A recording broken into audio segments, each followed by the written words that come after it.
अगर आपको लगता है कि मेंढक सिर्फ डराते हैं, तो दोबारा सोचें। एक किस्म पत्तों से नर्सरियां बनाती है। ग्रेटर लीफ फोल्डिंग फराग की दुनिया में खुशामदीद।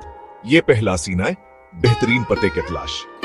हकीकत आन ग्रेटर लीफ फोल्डिंग फराग छोटा होता है, अक्सर सिर्फ चंद सेंटीमीटर का, लेकिन ये पत्ते एहतियात से चुनता है। ऐसे पत्ते जो पानी के ऊपर लटक रहे हों, ताकि टेडपोल महफूज तरीके से नीचे गिर सके। दूसरा सीन फोल्डिंग का रवाज।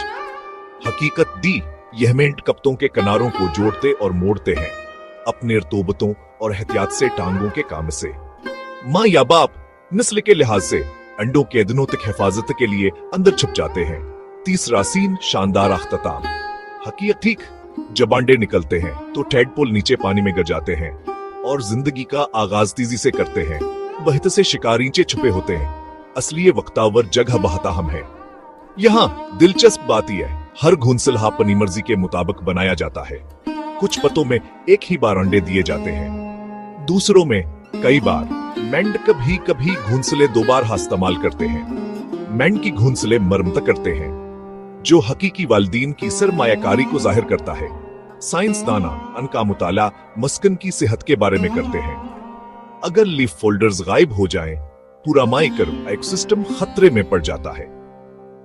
फौरी खुलासा, छोटा मेंढक बड़ी इंजीनियरिंग अहमाशारा। अगली बार जब आप रतकुक सीमेंट की आवाज सुने, तो वह एक छोटे मामार का तस्वीर करें जो पतों के दरमियाना एक नर्सरी बना रहा है। मजीद जंगली माइक्रोवंडर्स चाहते हैं? फॉलो करें और मैं आपके लिए छोटे जन्नत लातार हूंगा।